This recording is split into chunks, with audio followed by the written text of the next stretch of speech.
Hello learners, आप सभी का स्वागत है हमारे यूट्यूब चैनल इंक्लूसिव एजुकेटर्स में।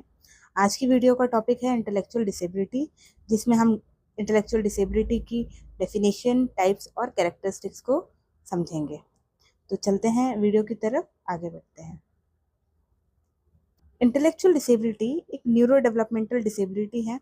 हम अभी तक एसएलडी पढ़ चुके हैं, स्पेसिफिक लर्निंग डिसेबिलिटी के बारे में। हमारे चैनल पर ऑलरेडी वीडियो अपलोडेड है, आप उसको देख लें। वो भी एक न्यूरो डेवलपमेंटल डिसेबिलिटी है। सिमिलरली इंटेलेक्चुअल डिसेबिलिटी भी एक न्यूरो डेवलपमेंटल डिसेबिलिटी है, यानी कि इसका जो संबंध है, इसका रिलेशन है, वो ब्रेन से होता है और इसमें कहीं ना कहीं डेवलपमेंटल माइलस्टोन भी इफेक्टेड होते हैं।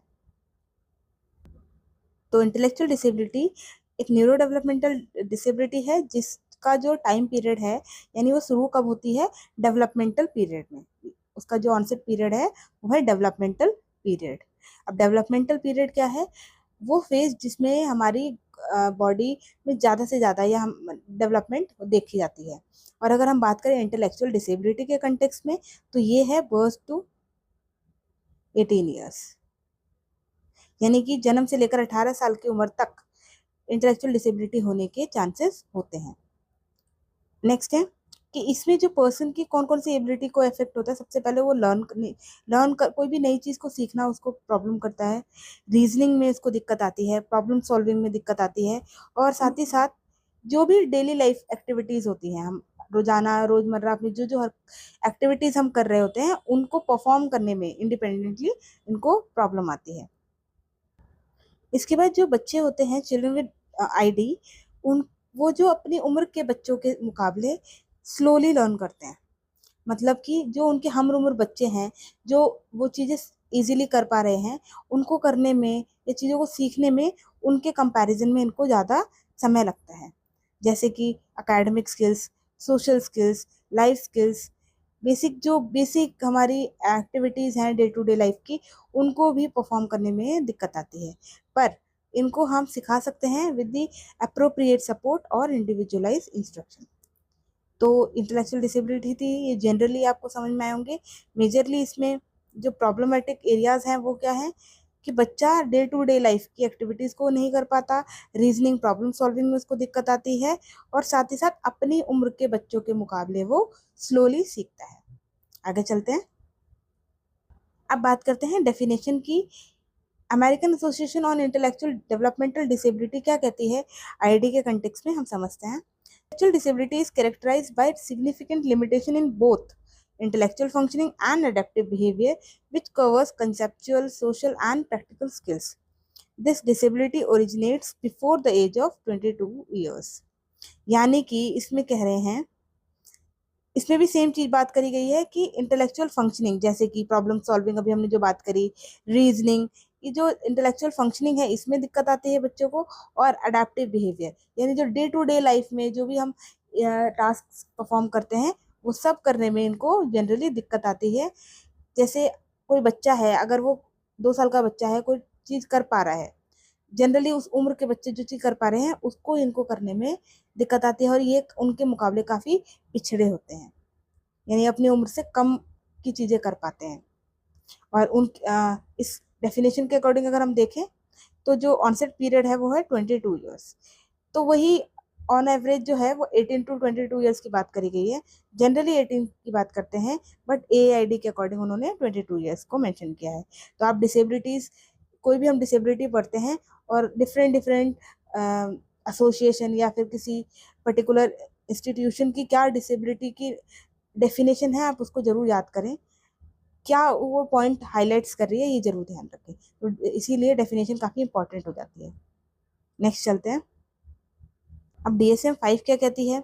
सेम वो भी बात कर रही है कि डेफिशिएट्स होते हैं किसमें, इंटेलेक्चुअल फंक्शनिंग में और अडेप्टिव फंक्शनिंग में। सेम वही चीज है, और इसमें भी वही बोल रहे हैं कि जो ये शुरू होती है वो डेवलपमेंटल पीरियड तक होती है, यानी कि वो बर्थ टू 18 ईयर्स। तो आप ये याद रखेंगे। नेक्स्ट चलते हैं। अब RPWD एक्ट 2016 क्या कहता है, एक बार इसको जरूर देख लेते हैं। और RPWD एक्ट हम जब पेपर की बात करते हैं या जनरली डिसेबिलिटी फील्ड की बात करते हैं तो ये सबसे लेटेस्ट है। तो इसकी डेफिनेशन या ये क्या कहता है उसको समझना काफ़ी इंपॉर्टेंट हो जाता है। तो ये क्या कह रहा है हम समझते हैं। Intellectual disability means a condition characterised by significant limitation in intellectual functioning, जैसे कि reasoning, learning, problem solving and adaptive behaviour, जैसे कि जो कि हमें अफेक्ट कर रहे हैं conceptual, social and practical skills में। तो ये डेफिनेशन है RPWD एक्ट के अकॉर्डिंग। यानी कि तीनों डेफिनेशन में सेम कॉमन बात है कि यहाँ पर इंटेलेक्चुअल फंक्शनिंग में दिक्कत आती है, लिमिटेशन देखने को मिलती है, और अडेप्टिव बिहेवियर्स में जो कि उनकी सोशल लाइफ को या प्रैक्टिकल चीज़ों को करने में उनको दिक्कत फेस करनी पड़ती है। नेक्स्ट स्लाइड की तरफ मूव करते हैं। तो की फीचर ऑफ इंटेलेक्चुअल डिसेबिलिटी के बारे में देख लेते हैं कि 3 एरियाज हैं जिसकी वजह से हम जो कि मेन डिफिकल्टी एरियाज हैं इंटेलेक्चुअल डिसेबिलिटी के कंटेक्स्ट में। जैसे कि सबसे पहले है इंटेलेक्चुअल फंक्शनिंग, ये तो आप सभी समझ गए, अडेप्टिव बिहेवियर। तीसरा है ऑनसेट ड्यूरिंग डेवलपमेंट पीरियड, यानी कि वो इंटेलेक्चुअल फंक्शनिंग में लिमिटेशन फेस कर रहा है, अडेप्टिव बिहेवियर्स नहीं सीख पा रहा, उसमें उसको प्रॉब्लम आ रही है, और उसका जो ऑनसेट पीरियड है वो 18 ईयर्स तक है। नेक्स्ट स्लाइड की तरफ चलते हैं। सबसे पहले हम बात करते हैं इंटेलेक्चुअल फंक्शनिंग में कि उसमें क्या क्या डिफिकल्टी फेस करता है बच्चा। रीजनिंग में, प्रॉब्लम सॉल्विंग में, प्लानिंग करने में, कोई भी टास्क कर रहा है या कोई भी चीज़ प्लान करने में उसको दिक्कत आती है, कोई भी नई चीज़ को सीखना, नई चीज़ क्या जनरली भी चीज़ें जो जनरली बच्चा अपने आप सीख लेता है वो उनको भी सीखने में दिक्कत आती है, एब्स्ट्रैक्ट थिंकिंग में और डिसीजन मेकिंग में। ये वो एरियाज हैं जो पर्सन विद इंटेलेक्चुअल डिसेबिलिटी को वो फेस करता है, ये डिफिकल्टी फेस करता है। नेक्स्ट स्लाइड की तरफ चलते हैं। अब जैसे कि हम अडेप्टिव बिहेवियर की बात कर रहे थे, तो अडेप्टिव बिहेवियर में क्या, आप कैसे समझेंगे क्या है अडेप्टिव बिहेवियर। यानी कि जो भी डे टू डे लाइफ या एवरीडे लाइफ एक्टिविटीज होती हैं उनको इंडिपेंडेंटली करने में डिफिकल्टी फेस करता है पर्सन, जिसमें कि कंसेप्चुअल स्किल आती हैं, सोशल स्किल्स आती हैं और प्रैक्टिकल स्किल्स आती हैं। कंसेप्चुअल जैसे रीडिंग, राइटिंग, लैंग्वेज लर्निंग या मनी कॉन्सेप्ट, बेसिक या टाइम कॉन्सेप्ट्स। नेक्स्ट है सोशल स्किल्स, कम्युनिकेशन करने में, इंटरपर्सनल रिलेशनशिप मेंटेन करने में, स्टेब्लिश भी करने में दिक्कत आती है, इवन सोशल रूल्स को समझने में कि ऐसा हो रहा है तो क्यों हो रहा है।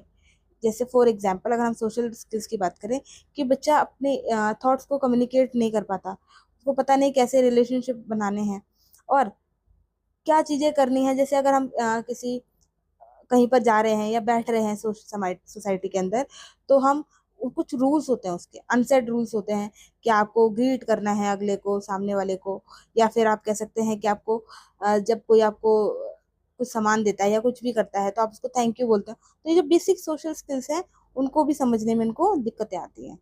और प्रैक्टिकल स्किल जैसे जो भी पर्सनल केयर है, हाइजीन है, इनको मेंटेन करने में दिक्कत, खुद के लिए self cooking, dressing, travelling, money use करना या ऑक्यूपेशनल स्किल्स में दिक्कतें फेस करते हैं। ये है प्रैक्टिकल स्किल जो कि जनरली लोग करते हैं, उनमें भी इनको दिक्कतें आती हैं। नेक्स्ट स्लाइड की तरफ चलते हैं। अब ऑनसेट पीरियड की बात कर रहे हैं, सेम आप समझ ही चुके हैं ऑलरेडी कि before the age of 18 years, मतलब ये, और इसमें जो एरियाज हैं वो ओवरऑल डेवलपमेंट को प्रॉब्लम कर रही है। यानी कि ऐसा नहीं है सिर्फ फिजिकल आएगा या मेंटली आएगा, नहीं, फिजिकल, सोशल, मेंटल, इमोशनल, जो भी एरियाज हैं डेवलपमेंट के, सभी में बच्चा प्रॉब्लम फेस करता है। तो ये 3 एरियाज से मेजर जिसको हम समझ पाएंगे कि जो भी बच्चा है या पर्सन है वो इंटेलेक्चुअल डिसेबिलिटी के क्राइटेरिया में आ रहा है या नहीं आ रहा। बेसिकली ये 3 अगर हम कह सकते हैं कि ऐसे एरियाज हैं जो कि हमें रेड फ्लैग्स को दिखाते हैं कि बच्चा क्या प्रोन तो नहीं हो रहा है इंटेलेक्चुअल डिसेबिलिटी के तरफ या कुछ भी। अब हम टाइप्स या लेवल्स की बात करते हैं इंटेलेक्चुअल डिसेबिलिटी की। DSM-5 के अकॉर्डिंग क्या मेनली जो अडेप्टिव फंक्शनिंग है कि कैसे कैसे किस IQ रेंज में क्या अडेप्टिव फंक्शनिंग देखने को मिलती है उसके बारे में हम डिस्कस करते हैं। सबसे पहले हम बात करते हैं माइल्ड इंटेलेक्चुअल डिसेबिलिटी की। इसमें जो IQ रेंज रहती है वो 50 to 69 के बीच में पर्सन लाई करता है उसका IQ। और यानी हम इसमें जनरली क्या कह सकते हैं कि अगर किसी पर्सन का IQ 70 से कम है तो वो इंटेलेक्चुअल डिसेबिलिटी की उसको इंटेलेक्चुअल डिसेबिलिटी है। यानी 70 से नीचे वाला जो भी है वो इंटेलेक्चुअल डिसेबिलिटी को रिप्रेजेंट करता है। तो अब इसकी क्या कैरेक्टरिस्टिक्स है कि इसको माइल्ड इंटेलेक्चुअल डिसेबिलिटी है। सबसे पहले एकेडमिक स्किल्स को सीखने में थोड़ा सा स्लो रहते हैं, उनको वो सीख पाते हैं लेकिन कंपैरेटिवली थोड़ा सा स्लो सीखते हैं, लेकिन ये रीड कर सकते हैं, राइट लिख सकते हैं और सिंपल अर्थमेटिक बेसिक मैथ्स को कर पाते हैं। फिर है सेल्फ केयर स्किल्स को इंडिपेंडेंटली कर पाते हैं जो माइल्ड इंटेलेक्चुअल डिसेबिलिटी वाले बच्चे हैं या पर्सन हैं। Can work and live semi independently with minimal support, यानी कि इनको ये रह सकते हैं, काम कर सकते हैं, लेकिन इनको किसकी जरूरत होती है, मिनिमल सपोर्ट की जरूरत होती है, ये कह सकते हैं, ताकि ये इंडिपेंडेंटली काम कर सकें। तो इनको सेमी, इसमें जो पर्सन है वो सेमी इंडिपेंडेंट होता है, कंपैरेटिवली डिपेंडेंट होता है, लेकिन किस पे, मिनिमल सपोर्ट पे, बहुत मिनिमल। फिर है इनकी जो कम्युनिकेशन स्किल होती है कंपैरेटिवली अच्छी होती है। आगे चलते हैं। एजुकेशन में क्या रहता है, एजुकेशनल फोकस बेसिकली इसमें उनको हम एकेडमिक भी सिखाते हैं, सोशल स्किल्स भी सिखाते हैं और साथ साथ वोकेशनल प्रिपरेशन कराते हैं इनको। मतलब ये इनके एरियाज होते हैं जिन पे हम काम करते हैं। For example, a class 5th student understand concept but require extra time, repetition and simplified instructions. यानी कैसे हम पहचान रहे, एक 5वीं क्लास का बच्चा है, उसको कोई भी कॉन्सेप्ट सीखने में थोड़ा सा एक्स्ट्रा टाइम की जरूरत पड़ती है और थोड़ी सी रेपिटेशन, कि मतलब 1-2 बार उसको रिपीट करके बताया जाए, और सिंप्लीफाइड, जितना ज़्यादा हम सिंप्लीफाइड इंस्ट्रक्शन यूज करते हैं तो उसकी हेल्प से बच्चा सीख पाता है, यानी कि वो सीख पा रहा है, बस कंपैरेटिवली थोड़ा सपोर्ट की इसको जरूरत है। नेक्स्ट चलते हैं। अब मॉडरेट इंटेलेक्चुअल डिसेबिलिटी की बात करते हैं। बेसिकली इसका जो IQ रेंज है वो 35 to 49 है। अब इसमें क्या क्या कैरेक्टरिस्टिक्स हैं, सबसे पहले कि ये भी बेसिक रीडिंग, राइटिंग और काउंटिंग सीख सकते हैं, कर पाते हैं। इनकी जो स्पीच है वो डेवलप करती है काफ़ी स्लोली, मतलब स्पीच में भी थोड़ी सी प्रॉब्लम रहेगी। Require supervision for daily activities, मतलब कर पा रहे हैं लेकिन एटलीस्ट कोई ना कोई उसको सुपरवाइज करे, ताकि उनको कभी भी कोई प्रॉब्लम हो तो उससे वो कर सके हेल्प। और ये सिंपल वोकेशनल टास्क होते हैं, उनको परफॉर्म कर पाते हैं। नीड स्ट्रक्चर्ड टीचिंग, इनको काफ़ी स्ट्रक्चर्ड टीचिंग की जरूरत होती है, मतलब कि काफ़ी प्लानिंग की जरूरत होती है, और एक स्ट्रक्चर इन्वायरमेंट में ही ये सीख पाते हैं। इसमें इनका एजुकेशनल फोकस क्या रहता है, फंक्शनल एकेडमिक्स में। अब फंक्शनल एकेडमिक्स की मैं एक सेपरेट वीडियो बनाऊंगी कि फंक्शनल एकेडमिक में कि ऐसी डे टू डे लाइफ में यूज होने वाली स्किल्स हम इनमें सिखाते हैं कि बच्चा साइट वर्ड्स को रीड कर सके, या बेसिक मैथ्स कॉन्सेप्ट जैसे मनी कॉन्सेप्ट है, ये बेसिक चीज़ें सीख पाए। और नेक्स्ट है कम्युनिकेशन और सेल्फ हेल्प स्किल्स हम इनको सिखाते हैं, जैसे कि for example, a student can identify numbers and common words but need continuous guidance. बच्चा बेसिक नंबर्स को आइडेंटिफाई कर पा रहा है और कॉमन वर्ड्स को पहचान पाता है, लेकिन फिर भी इसको गाइडेंस की जरूरत होती है, यानी कि सपोर्ट गाइडेंस की जरूरत पड़ती है। ये थी मॉडरेट इंटेलेक्चुअल डिसेबिलिटी। नेक्स्ट है, अब हम बात करते हैं सीवियर इंटेलेक्चुअल डिसेबिलिटी की, कि सीवियर रेंज में क्या रहता है। इसमें पर्सन का जो IQ है वो 20 to 34 के बीच में लाई करता है। अब यहाँ पर जैसे जैसे लेवल IQ का डिक्रीज हो रहा है, वैसे वैसे सपोर्ट बढ़ रहा है, वैसे वैसे स्किल्स काफ़ी कम होती चली जा रही हैं। अब इसमें क्या है कि बहुत लिमिटेड एकेडमिक लर्निंग कर पाते हैं बच्चे, बहुत ही ज़्यादा, मतलब बेसिक भी करने में उनको दिक्कत आती है। फिर लिमिटेड स्पीच और लैंग्वेज होती है, बहुत लिमिटेड यूज़ करते हैं वर्ड्स का, उन्हीं की हेल्प से बोल पाते हैं, स्पीच या लैंग्वेज यूज़ करते हैं। जो भी डेली लाइफ एक्टिविटीज होती हैं उसमें उनको असिस्टेंस की जरूरत पड़ती है, हेल्प की जरूरत पड़ती है, और काफ़ी सपोर्ट की भी जरूरत पड़ती है। ये भी सीख सकते हैं पर इनको काफ़ी ज़्यादा रेपिटेशन की, मतलब इनको रेपिटेशन काफ़ी करानी पड़ती है, बार बार प्रैक्टिस करानी पड़ती है, तभी कोई चीज़ को वो सीख पाते हैं। इसमें कंटिन्यूअस सपोर्ट की जरूरत होती है, मतलब आप सपोर्ट नहीं हटा सकते। नेक्स्ट है, इसमें क्या एजुकेशनल फोकस रहता है, हम क्या सिखाते हैं बच्चों को। यहाँ पर हम बेसिकली कम्युनिकेशन को टारगेट करते हैं, बच्चा कम्युनिकेट कर पाए। मोबिलिटी, क्योंकि कहीं ना कहीं यहाँ पर जैसे जैसे IQ रेंज बढ़ रही है, मतलब कम हो रही है, तो वहाँ पर ओवरऑल फंक्शनिंग में भी इफेक्ट आ रहा है। जैसे हमने स्टार्टिंग में भी पढ़ा था कि उनको फंक्शनिंग में दिक्कत आती है, अडेप्टिव फंक्शनिंग में, तो यहाँ पर मोबिलिटी भी काफ़ी इफेक्ट होती है, बच्चों को मूव करने में दिक्कत होती है। सेल्फ केयर सिखाया जाता है, और फंक्शनल लाइफ स्किल्स जैसे ईटिंग और ड्रिंकिंग, बेसिक चीज़ें जो बेसिक लाइफ स्किल्स हैं या कह सकते हैं सेल्फ केयर हैबिट्स हैं, उनको सिखाया जाता है। अब एग्जाम्पल देख लेते हैं।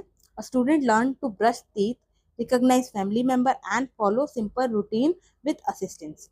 अब यहाँ पर जो सीवियर इंटेलेक्चुअल डिसेबिलिटी वाला बच्चा है, वो अपने दांतों को ब्रश कर पाता है, अपनी फैमिली मेंबर्स को पहचान पाता है, और साथ ही साथ उसको अपने जो डेली लाइफ रूटीन की एक्टिविटीज़ हैं उनको करने के लिए असिस्टेंस की जरूरत पड़ती है।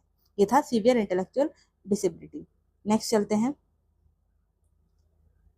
Profound intellectual disability. इसमें जो अब IQ रेंज है वो 20 से कम वाले जो भी बच्चे हैं या पर्सन है, वो प्रोफाउंड इंटेलेक्चुअल डिसेबिलिटी है। ये काफ़ी ज़्यादा इंटेंस कह सकते हैं, या फिर कह सकते हैं काफ़ी ज़्यादा सीवियर कंडीशन है। इसमें बच्चे का ओवरऑल जो डेवलपमेंट है वो लिमिटेड हो जाता है, यानी यहाँ पर काफ़ी ज़्यादा बच्चे को मूव करने में, इवन उसकी बॉडी काफ़ी स्टिफ रहती है, उसके डेवलपमेंटल एरियाज को वो लिमिट हो रहा है, लिमिटेशंस आ रही हैं, बहुत लिमिटेड कम्युनिकेशन है या फिर नहीं भी होता है। जरूर कई बार ऐसा भी देखने को मिलता है कि कम्युनिकेट ही नहीं कर पा रहे हैं इवन। फिर ये टोटली केयर गिवर्स पर डिपेंडेंट होते हैं, इनकी जो बेसिक सेल्फ स्किल्स हैं वो भी कोई ना कोई केयर गिवर के बिना नहीं हो पाती। और ये कई बार ये जो प्रोफाउंड वाले बच्चे हैं या पर्सन है, इनके साथ कहीं ना कहीं अदर डिसेबिलिटीज भी कोमॉर्बिडली जुड़ जाती हैं, जैसे कि इसमें IQ तो है ही, साथ साथ कई बार और लोकोमोशन में भी दिक्कत आ रही है, तो यहाँ पर मल्टीपल डिसेबिलिटीज के भी चांसेस होते हैं, ज़्यादातर केसों में हम देखते हैं। और इनको पूरी जिंदगी लाइफ लॉन्ग इंटेंसिव सपोर्ट की जरूरत होती है। जैसे जैसे IQ रेंज कम हो गई, ये सबसे लोएस्ट है, इसलिए इसमें सपोर्ट की मैक्सिमम जरूरत है। विदाउट सपोर्ट कोई भी चीज़ पॉसिबल नहीं होती, मतलब इनको पूरी जिंदगी किसी ना किसी पे ये डिपेंडेंट होते हैं। नेक्स्ट, इसमें जो एजुकेशन फोकस होता है, यहाँ पर बेसिकली एजुकेशन जैसा नहीं रह जाता, यहाँ पर जो मेजरली रहता है, यहाँ पर बॉडी की सेंसेस पर काम करा जाता है, उनकी स्टिमुलेशन पर काम करा जाता है। हम कोशिश करते हैं कि बच्चा एटलीस्ट अपने नीड्स को इंटीग्रेट कर पाए, और पोजिशनिंग देखते हैं, बच्चे की मोबिलिटी पे ध्यान दिया जाता है, और डेली केयर, ये चीज़ें सिखाई जाती हैं, या कह सकते हैं उन पे ही काम किया जाता है। For example, a student learn to respond to familiar voices, recognize objects, and communicate basic need using gesture और assistive communication। यहाँ पर बच्चे को एटलीस्ट जो familiar voices हैं उस पर रिस्पॉन्ड करना, या फिर चीज़ों को पहचानना और कम्युनिकेट कर पाना, बेसिक जो उसकी नीड है, जेस्चर्स के थ्रू या फिर असिस्टिव कम्युनिकेशन डिवाइसेस या कोई भी बोर्ड है, इस तरीके की चीज़ों के थ्रू ही वो कम्युनिकेट कर पाए, ये चीज़ें हम उनको सिखाते हैं। तो आप समझ पा रहे हैं कि इसमें सपोर्ट काफ़ी ज़्यादा बढ़ गया है, जैसे जैसे IQ रेंज कम हुई है, यहाँ पर सपोर्ट का लेवल भी बढ़ता जा रहा है। नेक्स्ट स्लाइड की तरफ चलते हैं। इस ग्राफ को समझने की कोशिश करते हैं, इसमें IQ डिस्ट्रीब्यूशन किया गया है, इससे हम बेहतर समझ पाएंगे।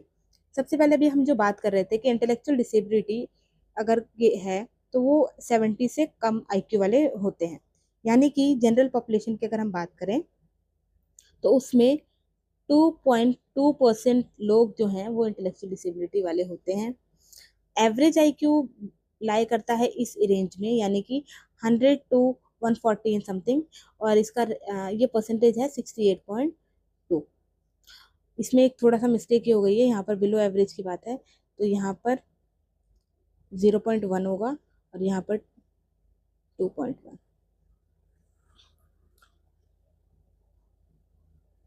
तो जो बिलो एवरेज हैं वो कितने हैं, ये वाला जो रेंज है, एक बार समझते हैं। ये वाली जो रेंज है वो बिलो एवरेज है, और ये वाली जो रेंज है वो अबव एवरेज है, यानी कि अगर इसमें पर्सन लाई कर रहा है वो बिलो एवरेज है, और इसमें तो यहाँ पर जो बच्चे होते हैं ये जनरली हाईली टैलेंटेड बच्चे होते हैं, इनको गिफ्टेड बच्चे भी कहते हैं, जो इस रेंज में लाई करते हैं।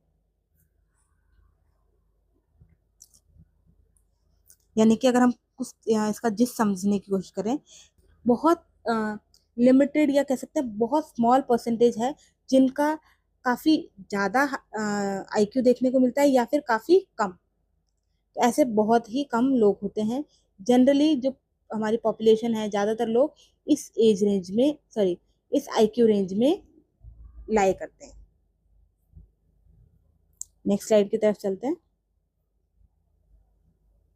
अब हम बात करते हैं कैरेक्टरिस्टिक्स ऑफ इंटेलेक्चुअल डिसेबिलिटी। सबसे पहले कॉग्निटिव एरियाज, क्योंकि हमने पढ़ा उसमें कॉग्निशन में दिक्कत आ रही है बच्चे को, क्योंकि आईक्यू इफेक्टेड है तो आईक्यू का रिलेशन डायरेक्टली कॉग्निशन से होता है। तो इंटेलेक्चुअल डिसेबिलिटी के जो पर्सन्स हैं उनकी क्या कैरेक्टरिस्टिक्स हैं। सबसे पहले है कॉग्निटिव कैरेक्टरिस्टिक्स, जैसे कि बच्चे का जो लर्निंग पेस है वो स्लो रहेगा। पर्सन का जो भी लर्निंग पेस होता है वो चीज़ों को काफ़ी धीरे सीखते हैं। मेमोरी पुअर होती है, चीज़ों को एब्स्ट्रैक्ट कॉन्सेप्ट को सीखने में दिक्कत आती है। लिमिटेड रीजनिंग और प्रॉब्लम सॉल्विंग देखने को मिलती है। जो इनका अटेंशन स्पैन होता है वो काफ़ी शॉर्ट होता है, बहुत छोटा टाइम पीरियड होता है, और चीज़ों को जनरलाइज करने में दिक्कत फेस करते हैं। ये बेसिक कॉग्निटिव कैरेक्टरिस्टिक्स थे इंटेलेक्चुअल डिसेबिलिटीज के। अब नेक्स्ट है एकेडमिक कैरेक्टरिस्टिक्स। अब एकेडमिकली क्या क्या कैरेक्टरिस्टिक्स होते हैं। सबसे पहला है कि जो भी रीडिंग और राइटिंग है इसमें काफ़ी डिले देखने को मिलता है।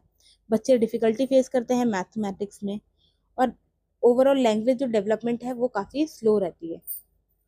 लेकिन इनको क्या जरूरत पड़ती है, रेपिटेशन चाहिए होती है, बार बार रिपीटेड प्रैक्टिस की जरूरत पड़ती है, बार बार कॉन्सेप्ट को सिखाया जाता है जिससे कि वो चीज़ों को सीख पाएँ, और इनको इंडिविजुअलाइज इंस्ट्रक्शंस की जरूरत पड़ती है इन एकेडमिक एरियाज। नेक्स्ट है कम्युनिकेशन में क्या क्या कैरेक्टरिस्टिक देखने को मिलती है। सिंपल है, सबसे पहले स्पीच और लैंग्वेज डिले रहता है। बच्चों की जो वोकेबलरी है काफ़ी लिमिटेड रहती है, बहुत लिमिटेड वर्ड्स का ही यूज़ करते हैं वो, और कॉम्प्लेक्स इंस्ट्रक्शंस को समझने में या मल्टीपल इंस्ट्रक्शंस को एट ए टाइम समझने में दिक्कत आती है। इनके लिए जब भी हम यूज़ करते हैं शॉर्ट और क्रिस्प इंस्ट्रक्शंस का यूज़ करते हैं, ताकि वो चीज़ों को समझ पाए, यानी कि 1 वर्ड या 2 वर्ड्स में ही हम इंस्ट्रक्शन यूज़ करते हैं। नेक्स्ट है इनका जो एक्सप्रेशन होता है या रिसेप्शन होता है लैंग्वेज का, वो काफ़ी स्लो रहता है, मतलब चीज़ों को बहुत स्लोली एक्सप्रेस कर पाते हैं और समझने में भी उतना ही ज़्यादा टाइम लेते हैं। नेक्स्ट कैरेक्टरिस्टिक्स की तरफ चलते हैं, जो कि है सोशल कैरेक्टरिस्टिक्स। इसमें फ्रेंडशिप्स करने में, दोस्ती करने में, दोस्त बनाने में ये डिफिकल्टी फेस करते हैं। नेक्स्ट है immature social behaviour. Social skills जो जनरली होती हैं उसमें इमेच्योरली बिहेव करते हैं। कैसे कि अगर दो लोग बात कर रहे हैं सपोज, और वो उनके बीच में बोल देते हैं, उनको नहीं पता कैसे बोलना है, उनको ये नहीं पता कि अगर हम एक क्लासरूम में हैं या कहीं बैठे हैं तो वहाँ पर टर्न टेकिंग होती है, वेट करना पड़ता है। ये जो बेसिक सोशल स्किल्स हैं इनको परफॉर्म करने में भी वो इमेच्योरली करते हैं। नेक्स्ट है कि सोशल रूल्स को समझने में डिफिकल्टी आती है, इजीली इन्फ्लुएंस्ड हो जाते हैं, मतलब वर्ड्स पर काम कर रहे हैं, इनको नहीं समझ में आ रहा है इंटेंस मीनिंग क्या है इन चीज़ों की, या कई बार हम सिर्फ वर्ड्स ही देख रहे हैं, वो उसके पीछे की मीनिंग को नहीं समझ पाते, तो कई बार इन्फ्लुएंस भी हो जाते हैं अदर लोगों से, और सोशल जजमेंट नहीं दे पाते हैं। इसमें उनका लिमिटेशन रहता है, क्या सही है क्या गलत है, ऐसा नहीं होना चाहिए था, ये सब चीज़ें जो बेसिक सोशल स्किल्स हैं वो नहीं कर पाते। नेक्स्ट है अडेप्टिव बिहेवियर। या अडेप्टिव बिहेवियर में क्या क्या दिक्कतें आती हैं, वो ये बेसिकली डेली लाइफ से रिलेटेड है। इसमें बच्चा या पर्सन जो है उसको ड्रेसिंग में, ईटिंग में, पर्सनल हाइजीन मेंटेन करने में डिफिकल्टी आती है। जो बेसिक कॉन्सेप्ट्स हैं डे टू डे लाइफ में यूज़ होने वाले, जैसे मनी मैनेजमेंट या टाइम कॉन्सेप्ट, इसमें इनको सपोर्ट की ज़रूरत पड़ती है। इंडिपेंडेंटली ट्रैवलिंग करने में दिक्कत आती है, कहीं ना कहीं इनको एक सपोर्ट या हेल्प की ज़रूरत रहती है। और ऑर्गेनाइज करने में, कोई भी चीज़ को, किसी चीज़ को परफॉर्म टास्क है उसको हम पहले से प्रिपेयर करते हैं, माइंड मैप करते हैं, बेसिक ऑर्गेनाइज करने में कोई भी काम को इनको दिक्कतें आती हैं। नेक्स्ट है इमोशनल और बिहेवियरल कैरेक्टरिस्टिक्स। इसमें पर्सन का जो सेल्फ स्टीम है काफ़ी लो देखने को मिलता है, बहुत जल्दी फ्रस्ट्रेटेड हो जाते हैं, कभी कोई डिफिकल्ट टास्क उनको कर दिया जाता है, एनजाइटी फील करते हैं अनफेमिलियर सिचुएशंस में, और मोस्टली वो डिपेंड होते हैं एडल्ट्स पर, अपने से बड़े लोगों पर, उन पर वो डिपेंडेंट रहते हैं, और कई उनको जो भी काम कर रहे हैं उसमें उनको इंकरेजमेंट और पॉजिटिव रेनफोर्समेंट की ज़्यादा ज़रूरत होती है। तो उन क्योंकि छोटी छोटी चीज़ों को जब कर पा रहे होते हैं तो हम उनको इनकरेज इसी तरीके से पॉजिटिव रेनफोर्समेंट के थ्रू करते हैं, तभी वो चीज़ों को कर पाते हैं, अदरवाइज उनका सेल्फ स्टीम काफ़ी लो हो जाता है। आप देख ही पा रहे हैं ऑलरेडी बच्चा चीज़ों को करने में काफ़ी डिफिकल्टी फेस कर रहा है, तो कहीं ना कहीं उसका जो सेल्फ स्टीम है वो लो ही रहता है। तो इस केस में हम उनको कंटिन्यूसली इनकरेज करने के लिए पॉजिटिव रेनफोर्स करते हैं, बार बार उनको इनकरेज करते हैं कि आप कर सकते हो, हाँ आप कर पा रहे हो, छोटी छोटी जो भी अचीवमेंट्स हैं उनको प्रेस करना चाहिए। तो ये बेसिक कैरेक्टरिस्टिक्स थे इंटेलेक्चुअल डिसेबिलिटी के। अब हम डिफरेंस देख लेते हैं कि इंटेलेक्चुअल डिसेबिलिटी और स्पेसिफिक लर्निंग डिसेबिलिटी में क्या डिफरेंस है। कई बार इनको लोग कंफ्यूज होते हैं कि वो दोनों डिसेबिलिटी सेम है या लगभग मिलती जुलती, ऐसा नहीं है। इसमें अपने आप में डिफरेंसेस हैं, वो देखते हैं हम। तो सबसे पहले अगर हम बात करते हैं डिफरेंसेस की, तो जो इंटेलेक्चुअल डिसेबिलिटी है उसमें overall intellectual functioning below average रहती है, मतलब उसमें बच्चे को डिफ़िकल्टी आती है। लेकिन स्पेसिफिक लर्निंग डिसेबिलिटी में ऐसा नहीं है, इंटेलिजेंस जो है वो एवरेज या अबव एवरेज रहती है।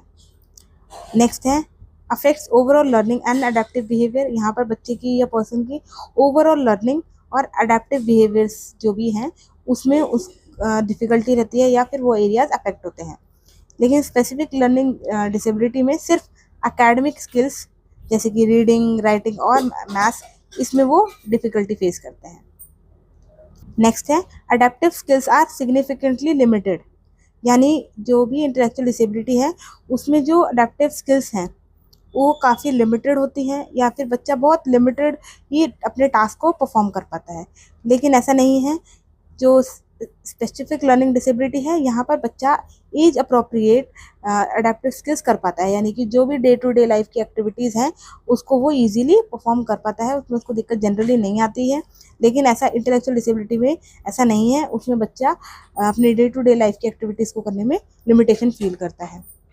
नेक्स्ट है ओवरऑल जो लर्निंग है उसका जो पेस रहता है वो स्लो रहता है इन ऑल एरियाज। लेकिन जो स्पेसिफिक लर्निंग डिसेबिलिटी है इसमें लिमिटेशन जो होती हैं वो बहुत एकेडमिक बेस रहती हैं ज़्यादातर, और एक या एक से ज़्यादा एरियाज इसमें अफेक्ट होते हैं। लेकिन इंटेलेक्चुअल डिसेबिलिटी में ओवरऑल सारे ही एरियाज में लिमिटेशंस रहती हैं। तो ये दोनों के बीच में डिफरेंस था।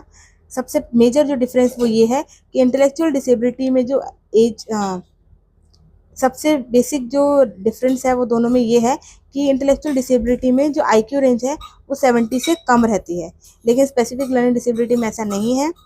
इसमें जो आईक्यू रेंज रहती है वो एवरेज रहती है या फिर अबव एवरेज रहती है, यानी कि अगर जनरली जो आईक्यू रेंज रहेगी वो 100 प्लस रहती है इन स्पेसिफिक लर्निंग डिसेबिलिटीज़। तो आई होप आप सभी को आज ये वीडियो समझ में आई हो, आप इंटेलेक्चुअल डिसेबिलिटी को समझ पाए हों, इसके टाइप्स को, बेसिक कॉन्सेप्ट्स को समझ पा रहे हो। अगर आपको वीडियो अच्छी लगी हो तो वीडियो को लाइक करें, ज़्यादा से ज़्यादा लोगों तक पहुँचाएँ, उसको शेयर करें और हमारे चैनल को सब्सक्राइब करें। Thank you.